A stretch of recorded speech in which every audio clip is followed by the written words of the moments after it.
What's up, everybody? I'm Richard. And I'm Shawn. And I'm Matt. Hello, everybody. I didn't. No, you're fine. And we are all collectively, the three of us, speaking the language. We're speaking the language of bromance, and we're speaking the language of Wonder Woman. Ooh, God, I wish I could hit that high note. So you and I, all three of us, have just seen the Wonder Woman movie, right? Just came out, and we had to bring in a Wonder Woman expert to help us get through this thing.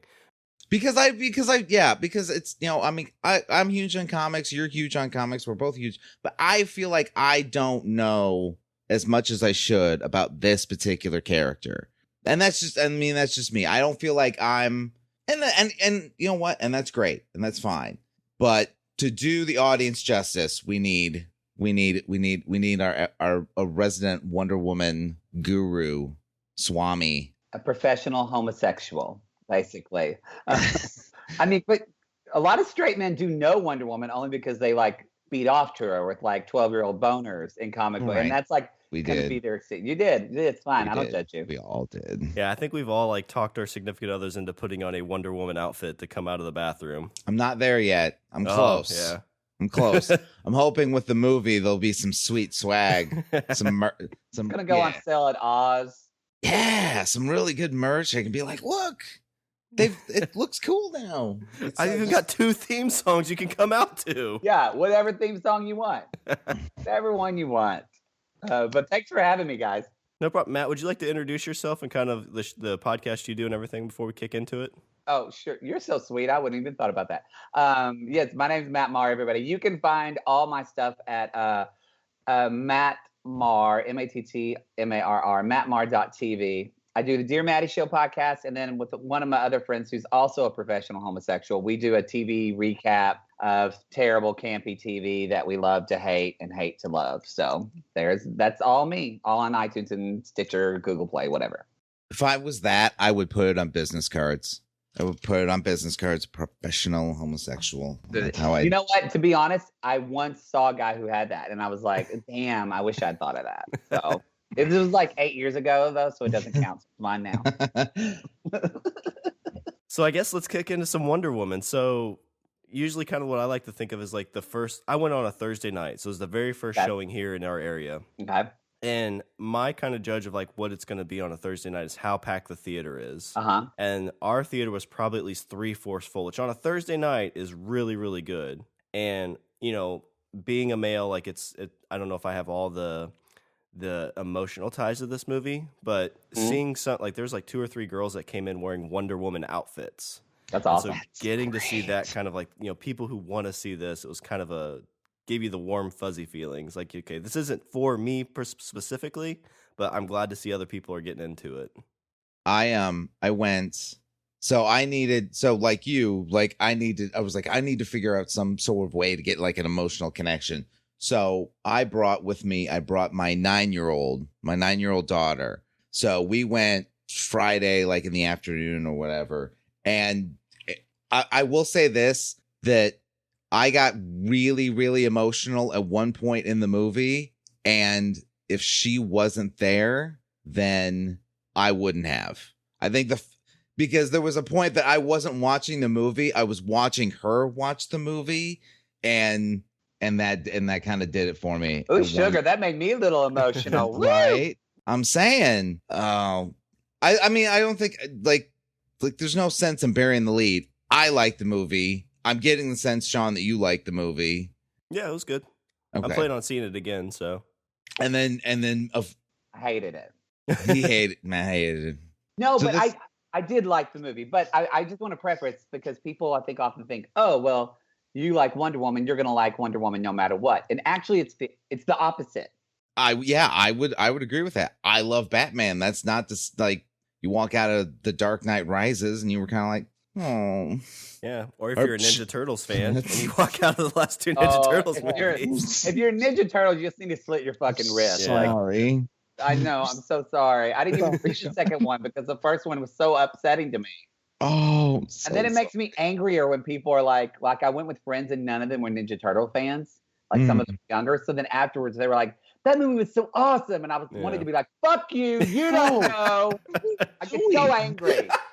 But sorry, we're not really that movie. I forgot. But no, with one, like I'm the same way. I'm a huge Superman, especially like Richard Donner, Christopher Reeve fan, which Patty Jenkins, the director of Wonder Woman, said she was inspired by for Wonder Woman, and you can tell. But like the first time I saw Man of Steel, I literally was just like, I felt like, I mean, let's not be as emotional. It wasn't, but it was a little bit like when Donald Trump was president. Like I was just like, how is this happening? How did somebody make this movie of Superman that is nothing like Superman that I love? So I would be that way. And even with Wonder Woman, like they did a television series with, what's his name? David E. Kelly, the guy who did Ally McBeal. Oh, yeah. That was the worst piece of shit. It was horrible. And I watched it and just, I felt good that I knew that I saw the pilot after like it already been, that it got leaked and everybody said this is not going to air. It got canceled. So it was more like I saw it and I was like, oh, we dodged a bullet. Literally, Well, I was just like so with Batman v Superman with Dawn of Justice, I would say, and I think this was kind of universally thought that Wonder Woman worked in that movie. As much as what didn't work with that movie, Wonder Woman worked in that movie.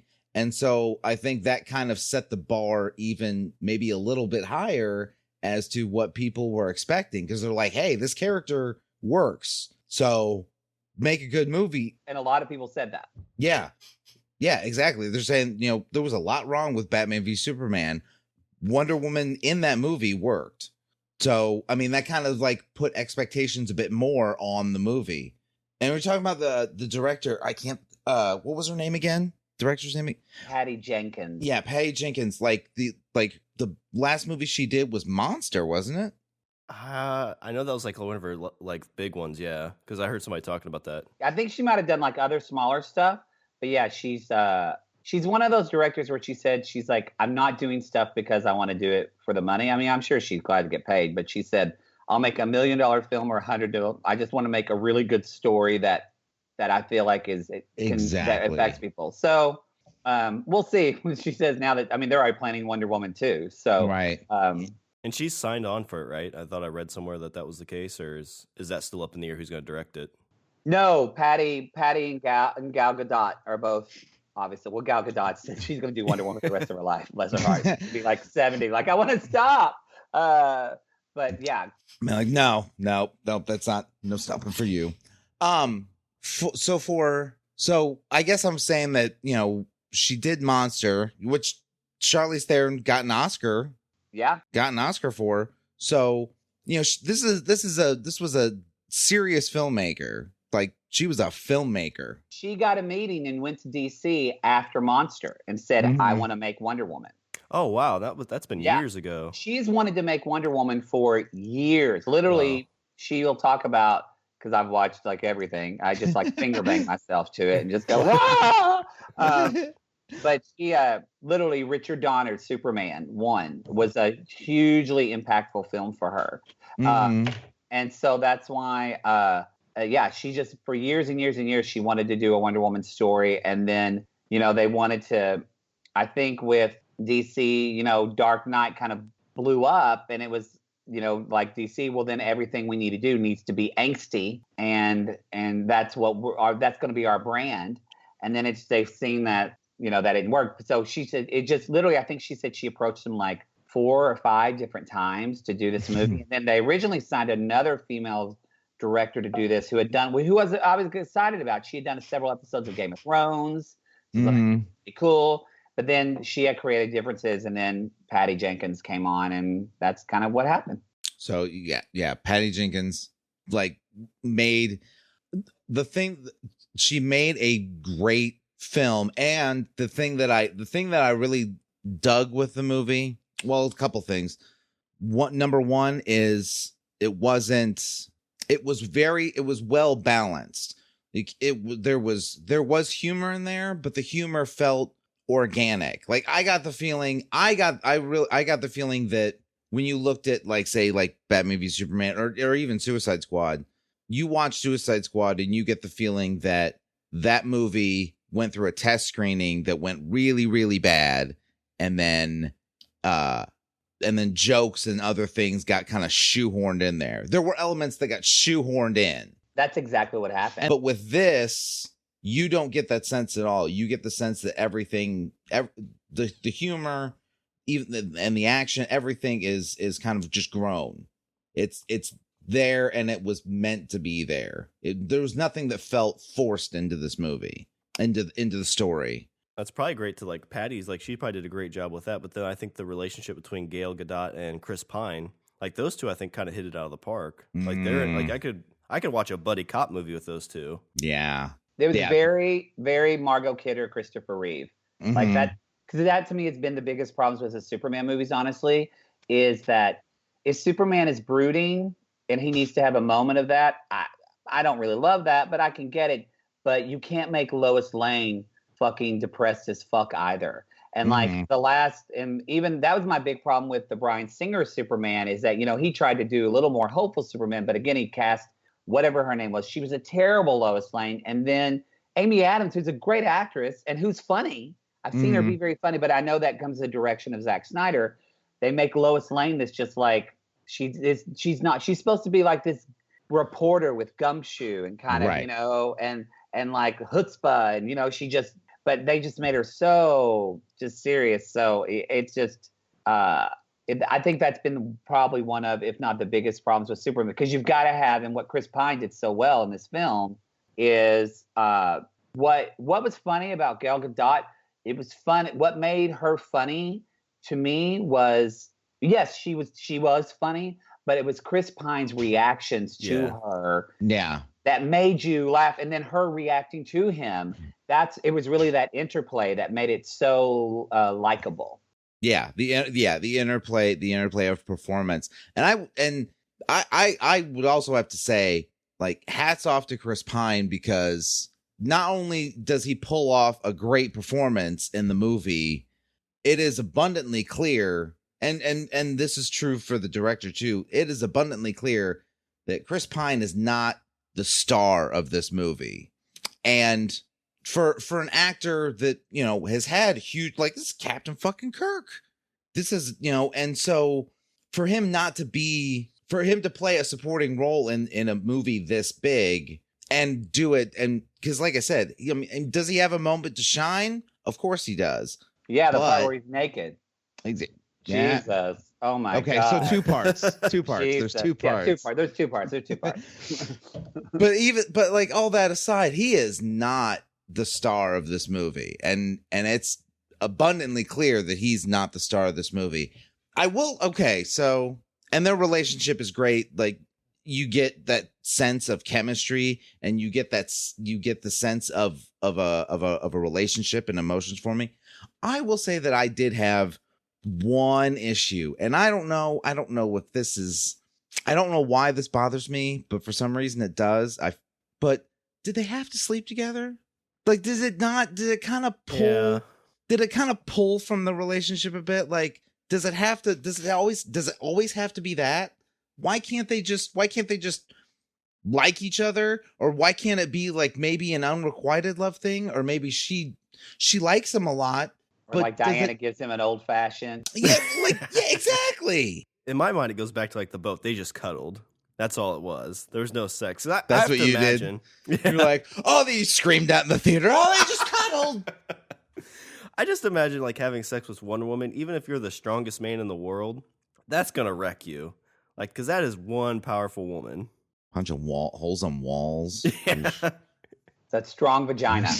Yeah, she's gonna be like, pound me harder. Like, I'm going as hard as I can. Yeah. Sweat's rolling off your face. She's like, hang on, I've been working on my Kegels. No, wait, don't. And then like rips him in half. Yeah, and then you're broken. And then you're dead. So I've seen the movie twice already. So the first time I went was actually really cool, because it was like a fan screening. Like Gal Gadot tweeted on Twitter, like, hey, if you're a fan, go sign up to this. And I immediately did that. But like Kevin Smith was there. So that was awesome. Oh, it was like an advanced screening. It was an event. It was not this week. It was last week. I saw it Okay. twice last Wednesday, like on the 24th of May. And I'm like walking in the theater, and of course I'm wearing like my blue Star Spangled Pants, my Wonder Woman. I've got the tiara, I have my lasso of truth that I've had since I was 5 years old. Like I've got everything. And so like I'm walking in and I just hear, yeah. And I look up and Kevin Smith is pointing at me, just looking at me like he knew like this is your time. Yeah. Happy for me. So so I saw it then, and then I saw it the next night. I won tickets through a comic book store. I went to the Hollywood premiere on the Pantages. Oh, okay. That's so cool. Got to see like Gal Gadot and Linda Carter and all that kind of stuff. It was pretty awesome. So I watched it there too. But the reason why I'm getting to this, I'm not just like name dropping that I got to go to a premiere. I'm such a douche. But the first time when they slept together, I was like, huh? I was just because so going into this film, the thing that I was looking forward to the least was the romance between Diana and Steve Trevor. And because the reason why I was not looking forward to that is because it's never really been well done. Like, going back to Linda Carter, which the first year in 77, which was, that was the first season of Wonder Woman. I think a lot of people forget this. The first season of that show was all World War II. And then it was on ABC. Then ABC canceled it. And then CBS picked it up. And that's when they did the New Adventures of Woman. And they fast forwarded like, well, she's immortal. So let's just say she went home. And then she came back to America in 1977 or 78. Yeah.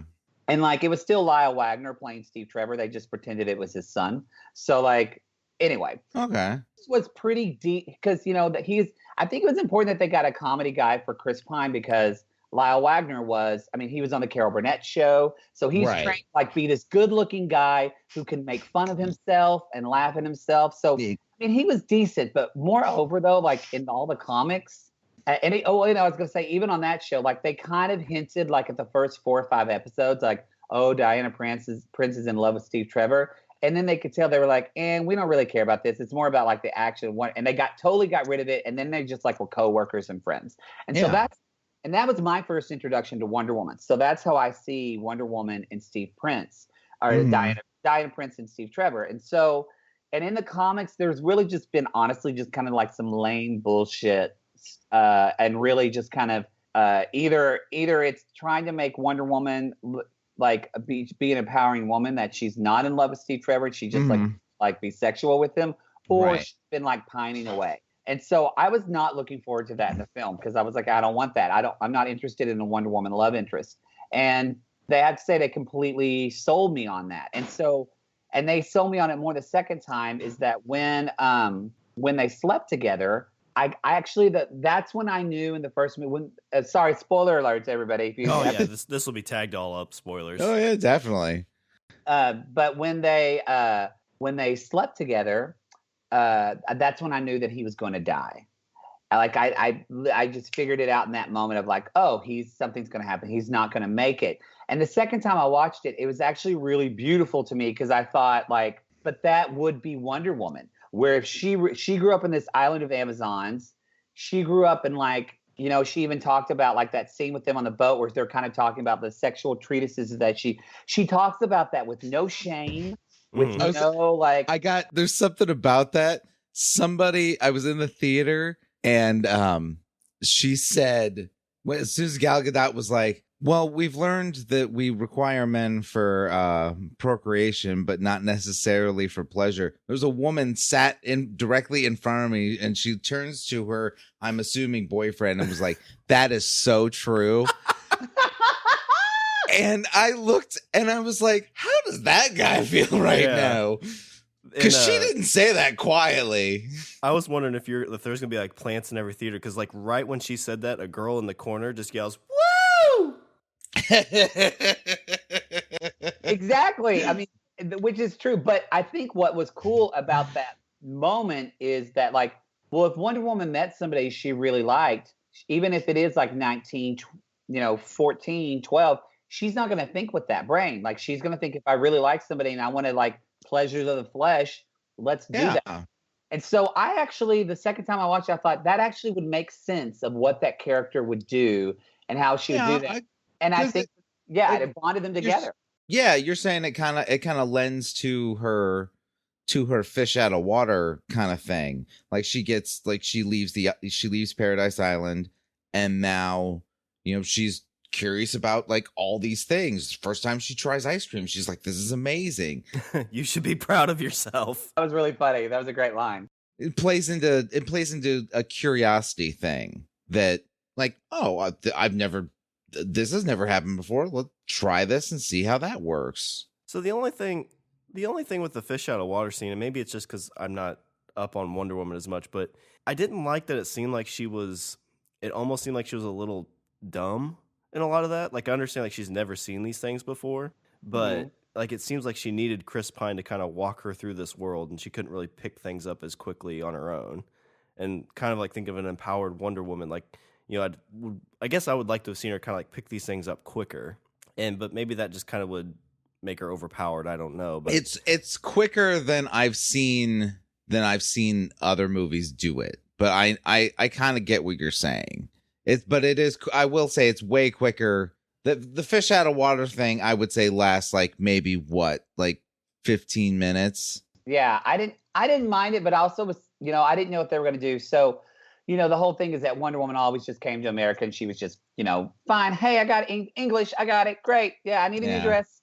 Whereas, and even on the television series, like they kind of the first episode have some funny moments of that.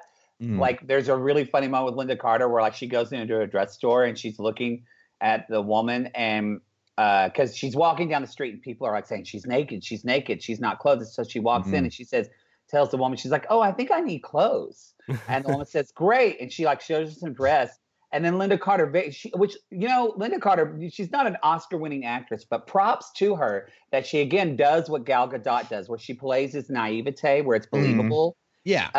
And so she just takes the dress and she says, thank you so much. And she begins to walk out of the store. She thinks the woman's just giving her clothes. And so it's a really funny moment because the woman's like, no. And next you cut to the woman like shoving Wonder Woman out the door and like slamming it in her face. It was a funny moment. And so, but other normally than that, in the comics, they haven't really done that. And then George Perez in the 80s, he took it like Wonder Woman really didn't fucking know anything at all. Yeah. She's a freak, and like it took her like a year to learn English, and like it's very hard. So I kind of thought, for me, just because from the context of what I knew, for me, I felt like they hit like the right balance. I like that little part where she says like, we speak all languages here. And I'm like, okay, that's smart. Yeah. That I was totally down with that. I was like, that's smart. I was like, and new thing in Origin, they changed that.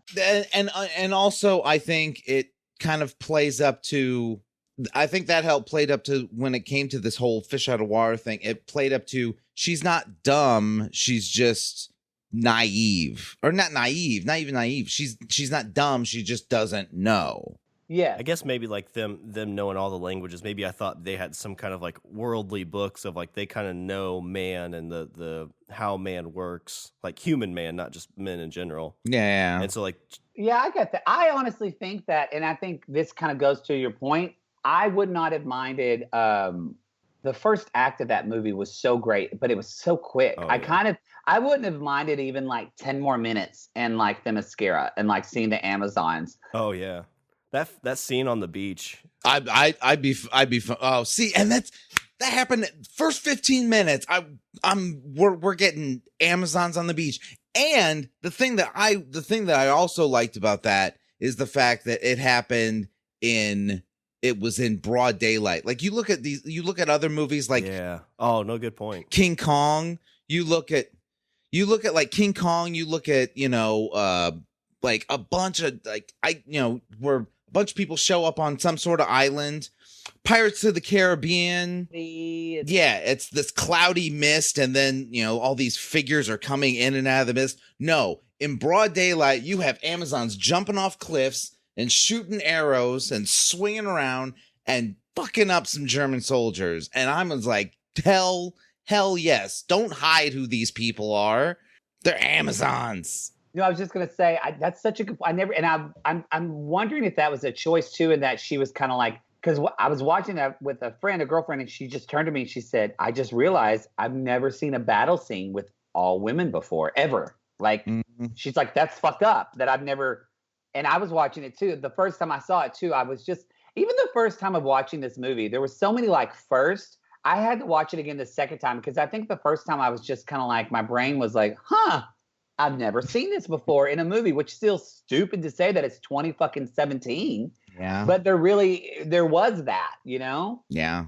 Good point. Broad daylight. Yeah. Well, I think any of these DC movies that have come out recently, even the big battles there have all been in the dark. So like this was like the first DC movie to really show that because it's all Snyder-ish, so it's all dark and big explosions in the background. So no, that's a super good point. Like when you're talking about the action, I mean like the last 10, 15 minutes, the big action sequence at the end, the third act action sequence is like that. I mean, it's in the dark and it's very reminiscent of the third act in Batman v Superman where, it's shit flying around and, it's what you'd expect from a movie like this. But I mean, and that's fine. But I would say now Diana on the battlefield in World War I, that is the moment that crushed me. That is the moment that I stopped watching the movie for a second because she's walking through a trench. And I will say, people were wondering, like, why are they setting this movie in World War I? Like, why not World War II? Why isn't she punching Nazis in the face? Why is she, why are we dealing with the Kaiser? Like, nobody knows who the hell that is. And in my thought on that is the reason you set it in World War I, two reasons. Number one, World War I, it was called the war to end all wars. So if you're playing to, the God of War and things like that, of course, World War I is going to be that was the first one of the major pivotal events in history. And so that's where she should show up. In World War II, it's like, oh, we've done this before. And, we've had a world war.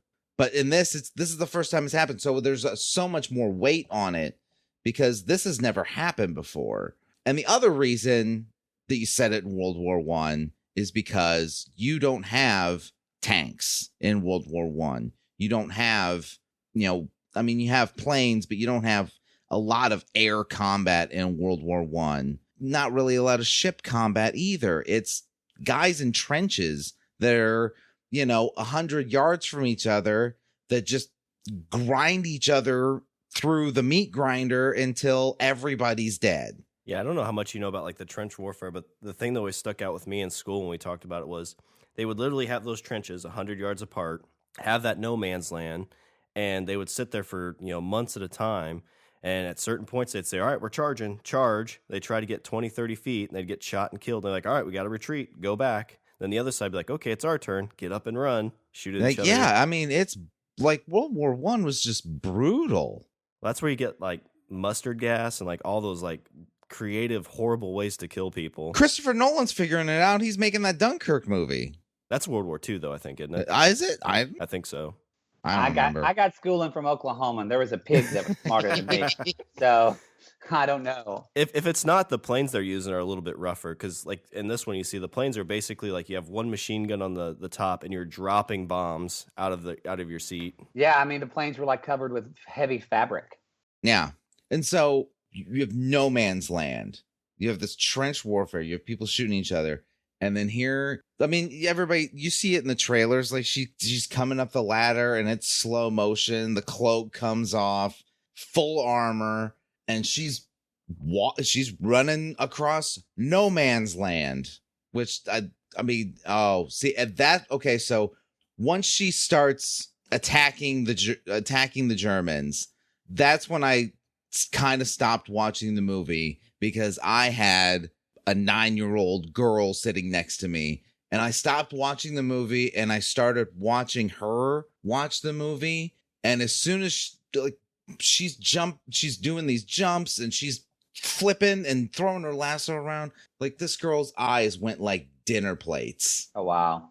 And that's when I was watching her, and that's when I started to get a little emotional there. The eyes got watery in that moment because I'm like, this she's never seen this before. And to be fair, she's only 9. So I don't think she realizes what a big deal it is for her, but I kind of had I had the exact same moment in Star Wars in The Force Awakens when Rey gets that lightsaber, and and you figure out that she's the one that has that she's a Jedi. Exactly. I got emotional at that too. Again, just for like what that means. Yeah, you're saying it's 8 years old, but like I remember being about 8 years old, even though it came out earlier, but like that's when I remember like looking on my TV and seeing Christopher Reeve in The Fortress of Solitude, and all of a sudden he just flew towards my TV and my mouth dropped and like my eyes popped out and I went, oh my God, he can fly. Yeah. And like even when I talk about it now, I got goosebumps about it. Like if that was a pivotal point of my life. I think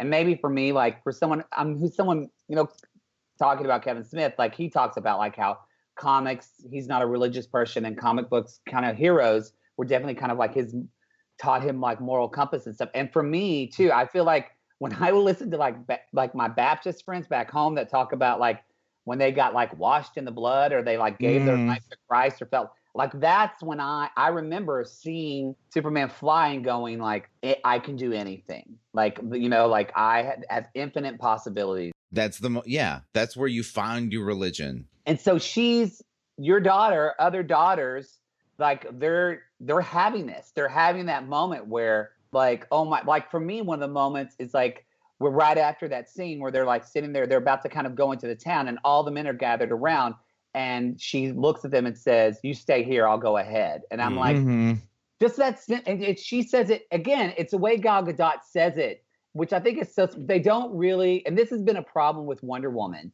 is that a lot of writers, this was the big problem with the David E. Kelly, they act like, well, you're a man and you're not going to respect me, so I'm going to tell you I'm a woman. I'm going to like, I'm going to be like a feminazi and throw it in your face that I got this, you don't.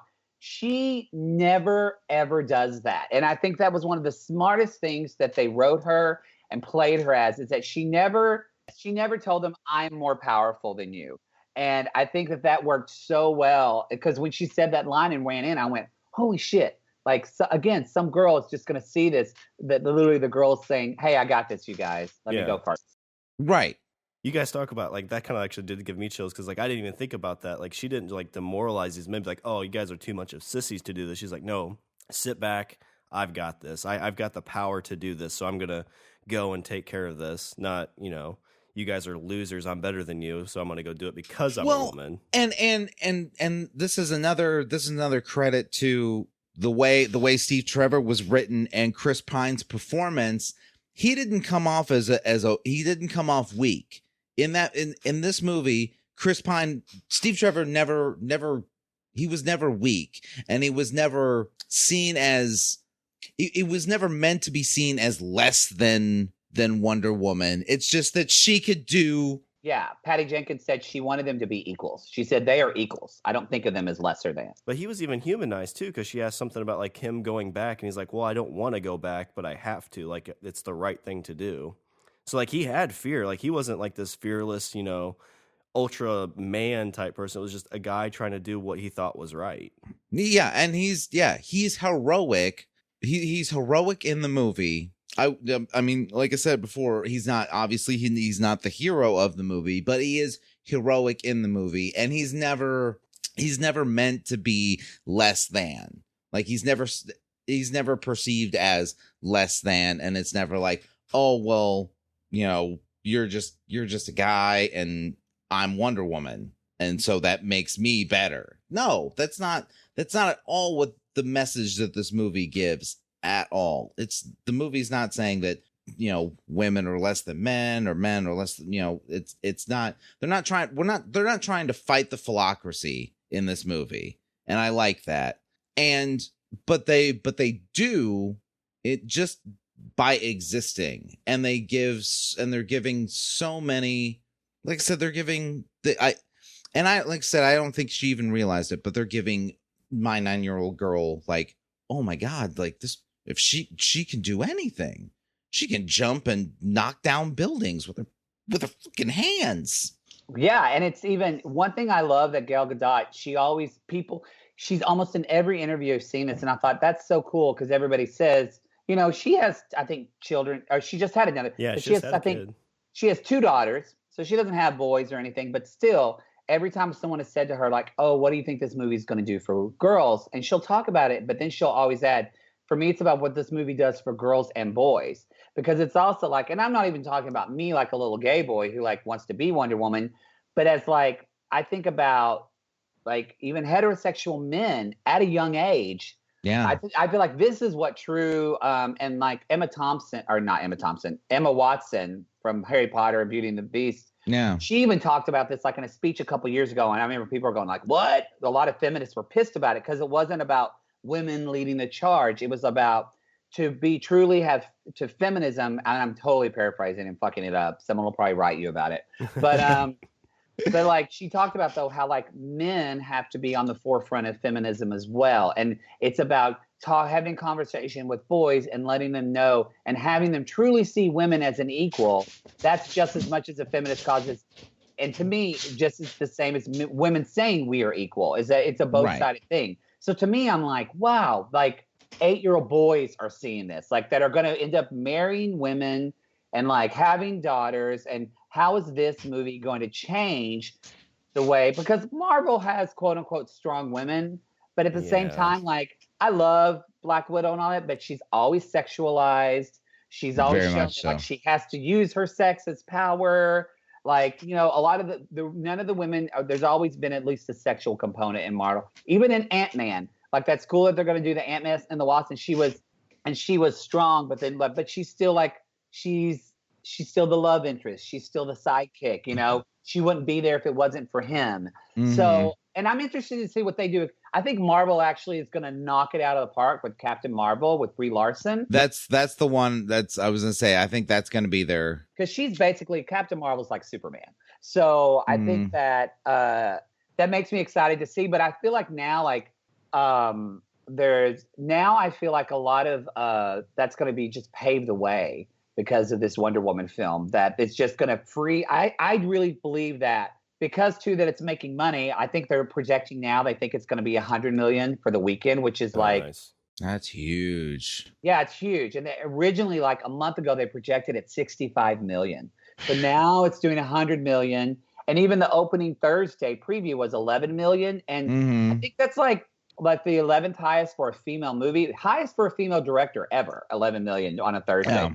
But like that was still higher than like Guardians of the Galaxy 1 and stuff like, so even some more of the comics. So I think it's just going to open up for not just women, but for men too. Like, I think it's just going to open up really cool storylines. And I think that, you know, I know Wonder Woman's an old character, but one of my friends was saying, he was like, I don't really know Wonder Woman. He's like, but I just want to see it. And that I feel like I've seen the kind of like, especially from DC, the kind of same shit for the last 15 years. He said, so I'm just excited to see a new character that I don't know anything about. So I think that's going to open up, hopefully, for these comic books. Like, let's make a movie about Black Panther. Let's make a movie about The Question. You know, like let's do some cool shit. Oh my God, that would be amazing. Oh my God, a Question movie would movie would be amazing. It would be amazing. So, I mean, we'll see. A lot of it, you know, a lot of this credit I give to the guy who wrote it, Alan Heinberg. Wrote one of. Actually, I feel like a kindred spirit with him. He's a gay guy from Oklahoma, like Tulsa.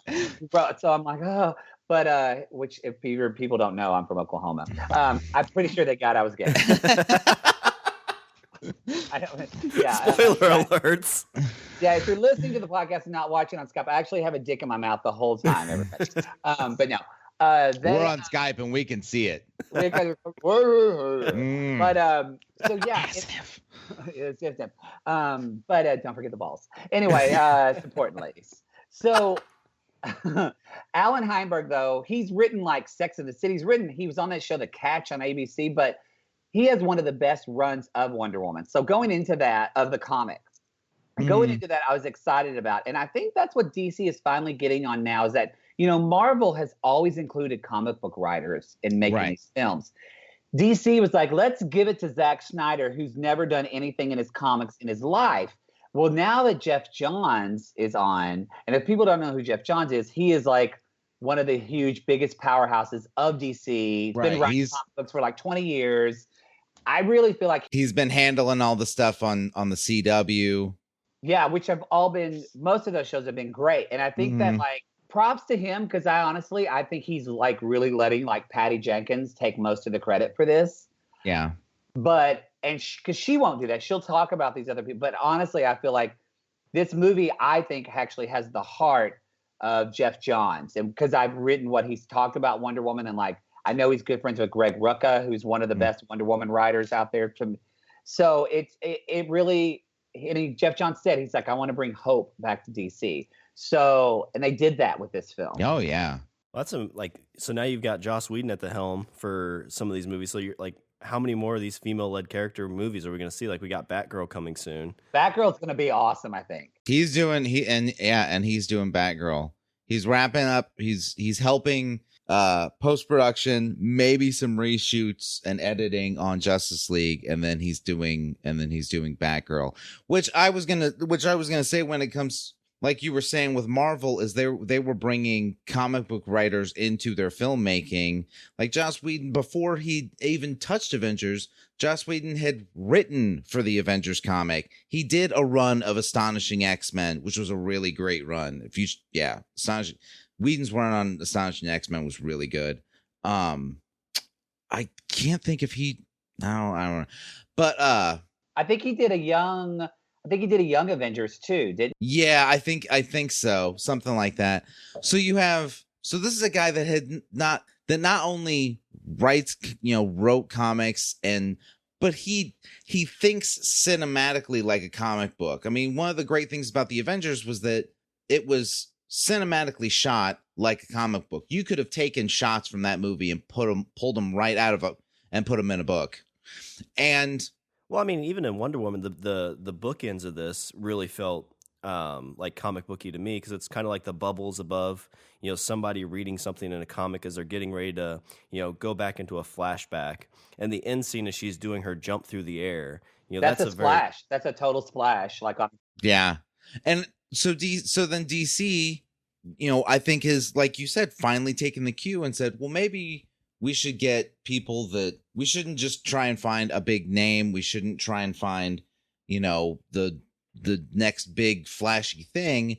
And we should just, and that's what I feel like is so great about this movie, is they cut out all the minutia of building a universe and trying to establish this character and try to establish this. And let's just make a movie. Let's just make a movie with some characters and a story. And that's what this movie did. This movie had, in the entire thing, it had one tie-in in the first 2 minutes. Had one tie-in to the DC universe as a whole. Had a little Wayne Enterprises logo in the beginning, and that was it. Yeah. And then the original picture, it really kind of kicked this movie off. Right. And everything aside from that is her story and just one movie. And that's what, and I think that's what they finally, hopefully, have figured out, is like, let's just make a good movie, and let's not worry about what we're going to be doing and how that should fit into this. And, we can make pieces are going to fit. Let's not worry about that. Let's just make a good movie. And this is DC's first just good movie. Just a good movie.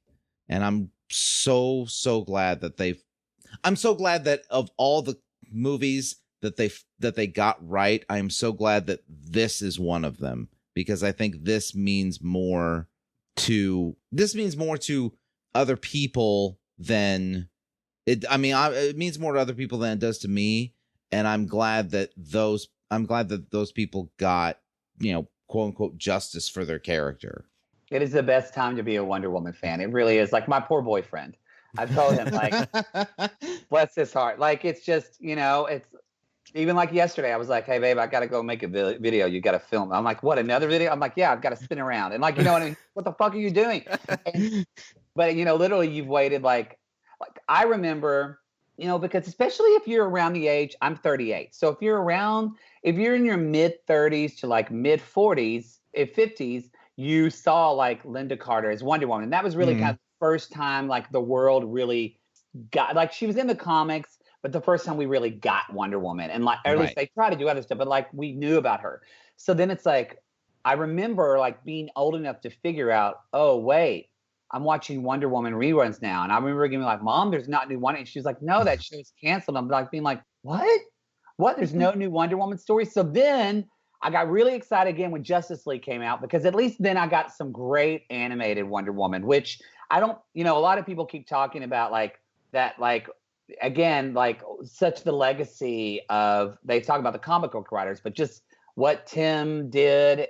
What's his last name? Tim, who's the guy that does all the DC movies? Oh, Zon? No, not Zon. Whatever. Google it, people. Yeah. But what he did with bringing Wonder Woman, and then they made that Wonder Woman animated film, which was good. It wasn't like my favorite. It was still good. There was some good things about that, but I think it's just, but anyway, it was just, you're right in that.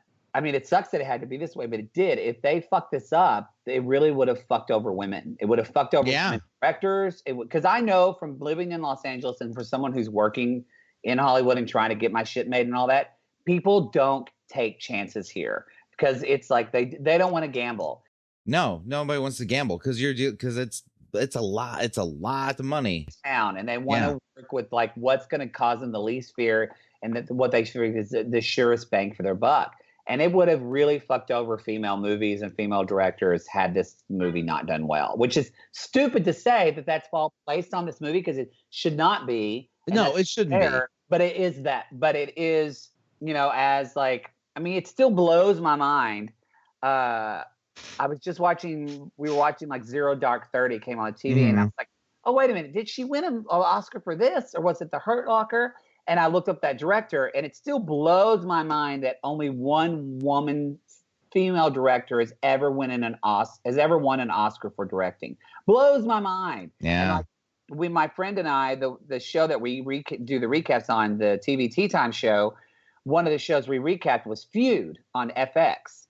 And that's a really good show. It's totally different than like a comic book show, but I really encourage people to watch it because it's only like 8 or 9 episodes.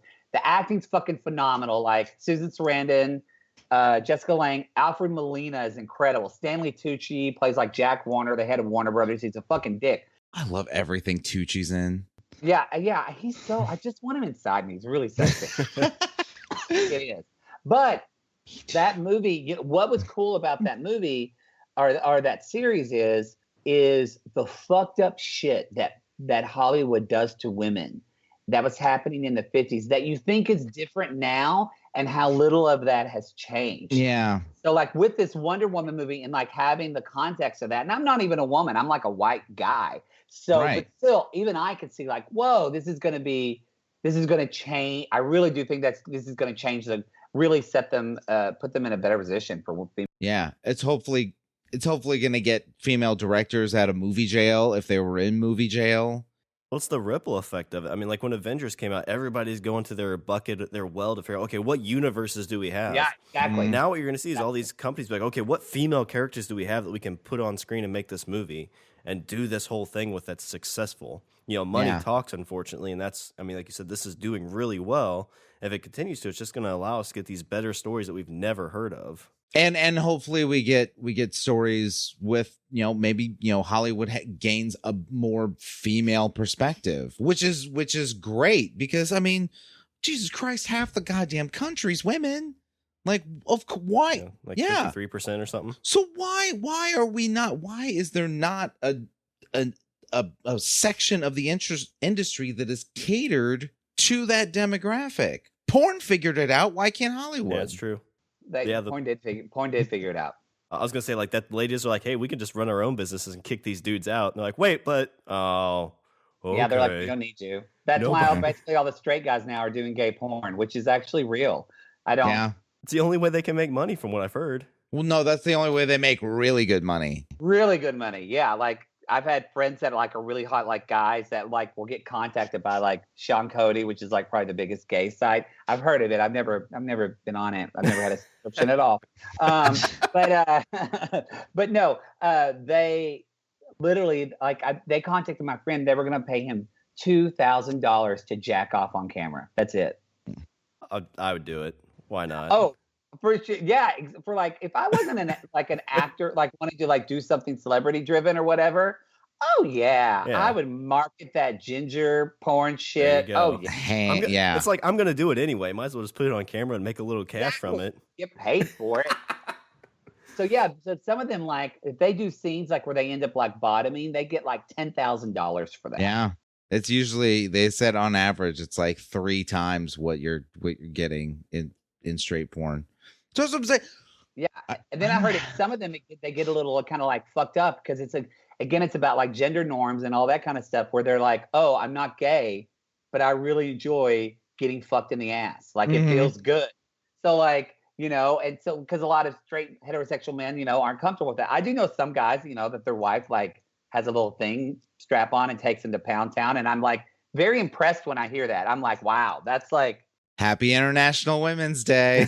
Yay. Is it really today? I don't know. No, it's from Deadpool.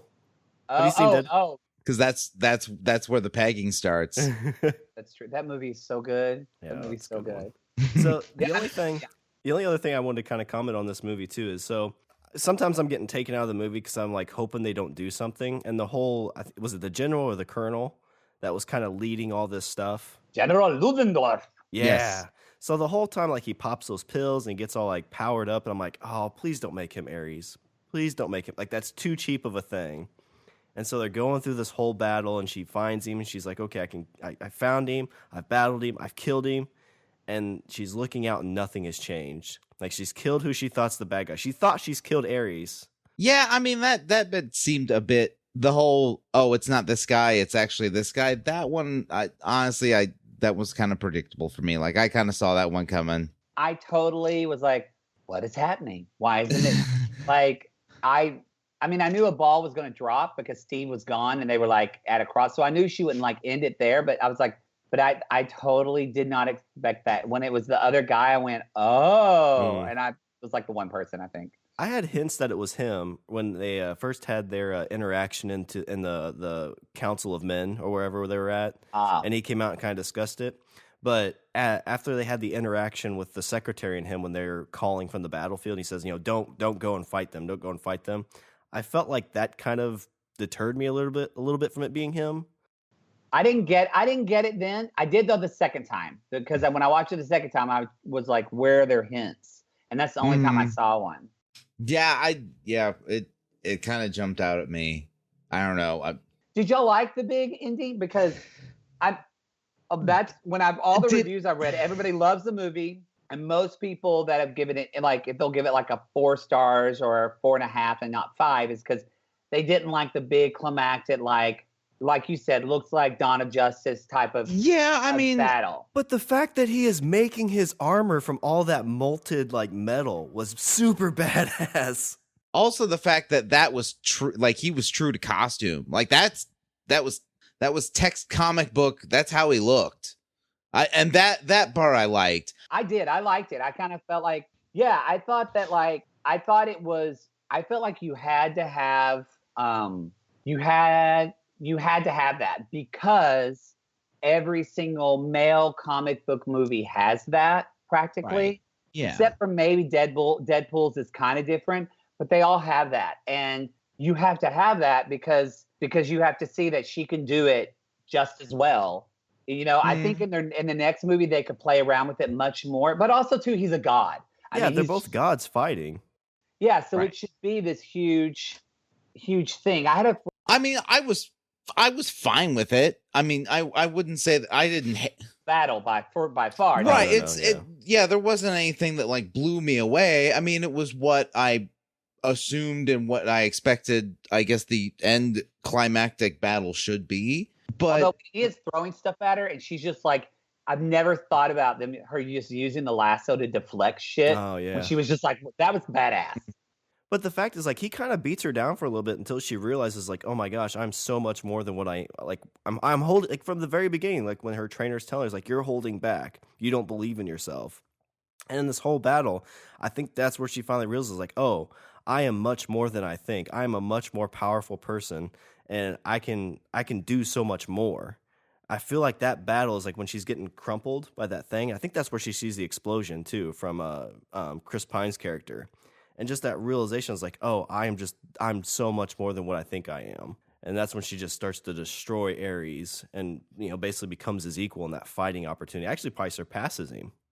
Yeah, I mean, I was fine with the battle, but I would say that the other action sequences that I had seen up to that point were different and were better for me personally. Those other two sequences did more for me. I got more out of those than the end. The end action sequences was that kind of, that's what we're okay. That's what I expected, and so there it is. Well, for me, that scene, and Patty Jenkins, she said that she really made a choice of she wanted every action scene not to just be an action scene to be an action scene, but that there was an emotional, like, driving component of why it affects and drives the story of the character of whoever's in it.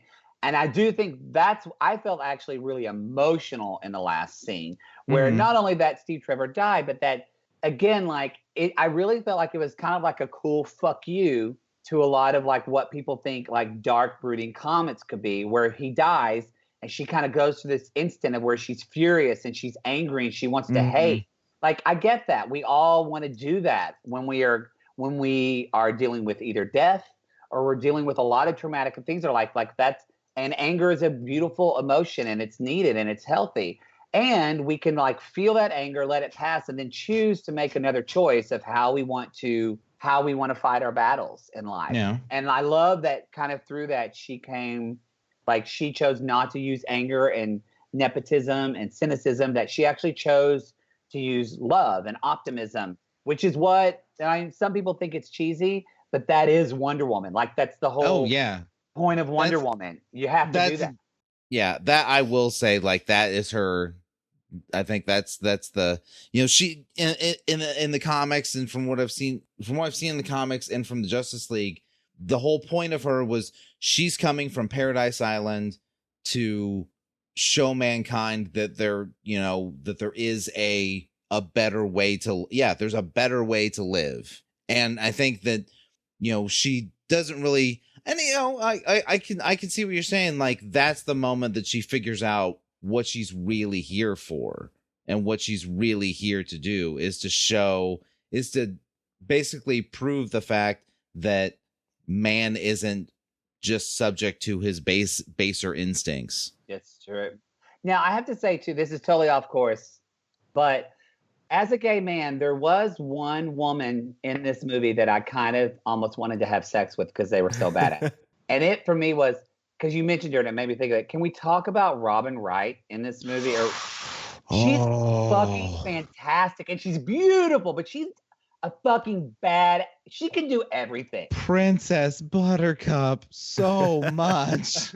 I mean, that. What did you think about her? Like, I am all about the, like. I've loved Robin Wright since The Princess Bride. So I mean, to see her, jumping over rocks and shooting arrows, 3 arrows at people, give all day. When I saw her, even at the premiere, she was wearing like this backless dress, and even you could see her back was like kind of like muscled and rippled. And and I think there was even like little like cuts on it, wasn't there? It looked like she, because she looked like a chick that had been through, World War I twice.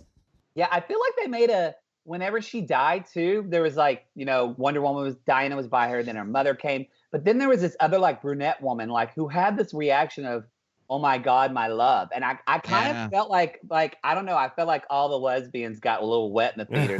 They could tell, like, oh yeah, they've totally been scissoring. That's been happening. Scissor me timbers. Sex for pleasure. They haven't, Yeah, that was kind of the little allude. Like, we don't need men because we know how to get pleasure. You guys are just for reproductive reasons only. That's so true. That poor man. Like, how do you if that was me, like, I really don't know how I'd react to that. I'm gonna go get some popcorn. Yeah. Yeah, pretty much. I think my penis would just shrivel inside my stomach and just stay dormant like a turtle for like a month. Yeah. It's going to hit him like a flashback the next time those two are making it. He's going to be like, oh my God, she's really not enjoying this. Oh my God, Wonder Woman. Like, at least Wonder Woman had a nice mother, unlike that witch you have in the house. All right, so as we're coming to a close on this episode of Wonder Woman, my thoughts is it's great. Go see it. I want to see it again. Everybody else is still a thumbs up. Yeah. Oh, definitely. I still have. I have another daughter, so hopefully she'll get to see it soon. How old is she? So my oldest is 17. Oh, she totes needs to see it. Yeah. So then she can go and then she can just punch her boyfriend right in the mush, right in the face. Just be done with it. I'm empowered. Punch. I'm seeing it tonight, so I'm seeing it again tonight. So I'm going to see it at the ArcLight in the Dome, which in LA, if you know in LA, that's like there's like the huge like theater, and it kind of wraps around. So I'm going to end up. I've only seen it in regular. I'm going to see it in IMAX still. I'm going to see it in 3D, even though I don't normally love 3D, but I'm going to just to see the difference.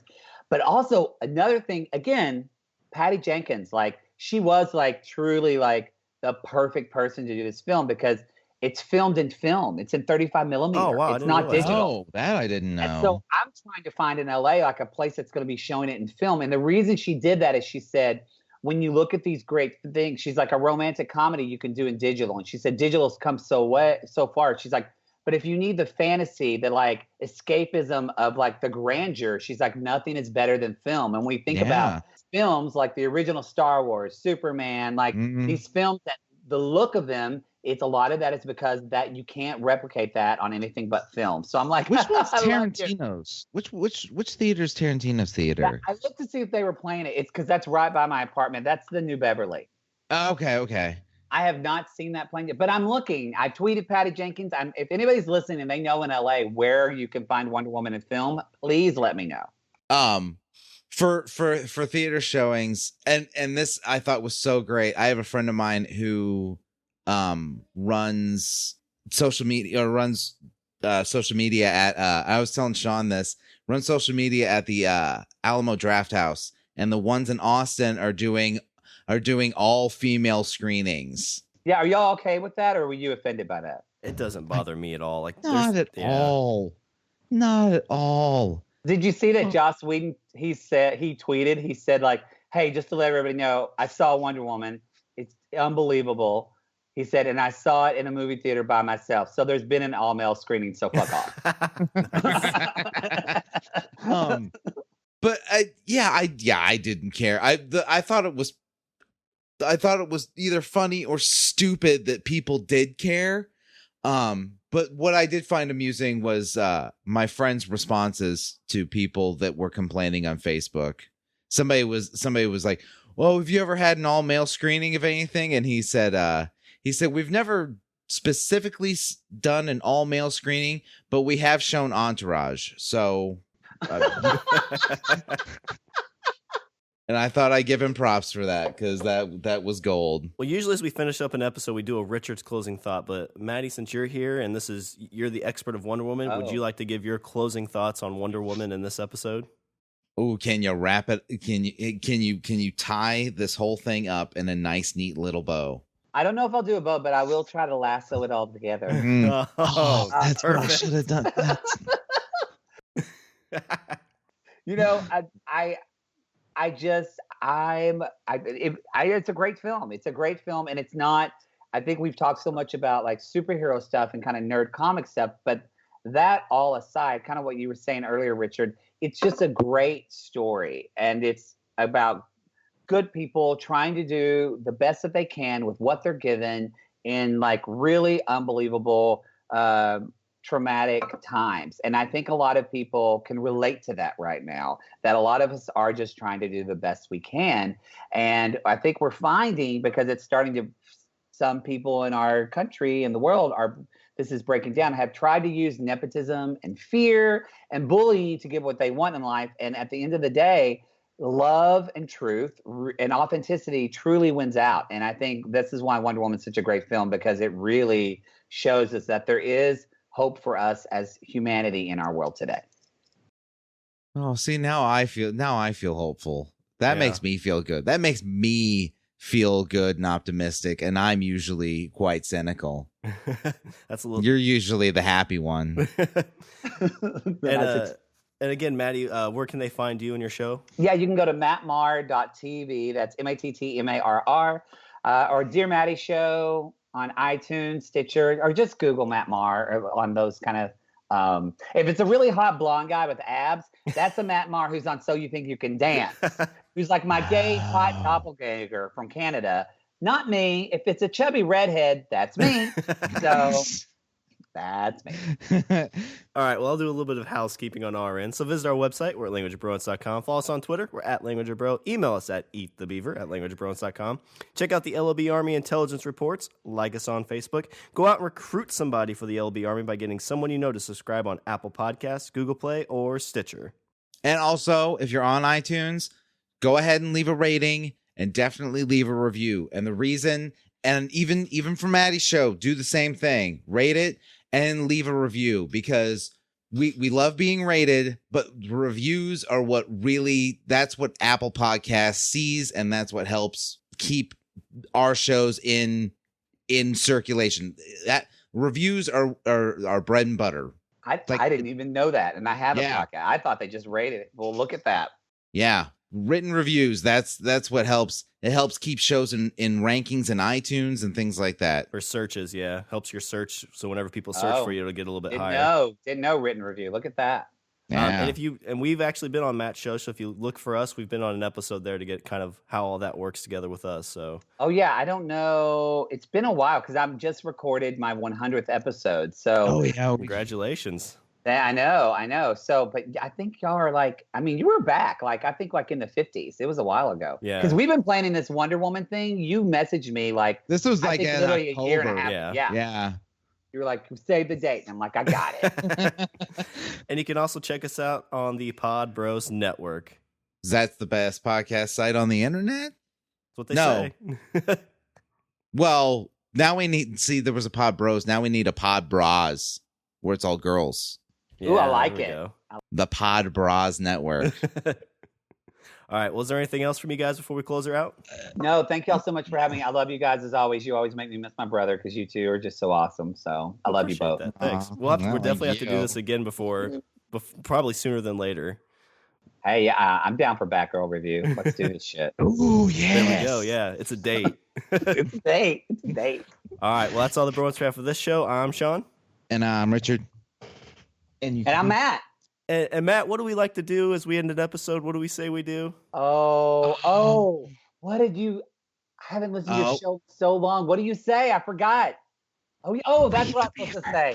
You eat the beaver. I'm sorry. That's when I knew I was a homosexual, when I tried to do that. And I was like, I carrying. Yeah, I was like, woo. That's woo. Anyway, so I fucked it up. That's what we like to do, everybody. We like to eat the beaver. Well, two out of three. Beautiful.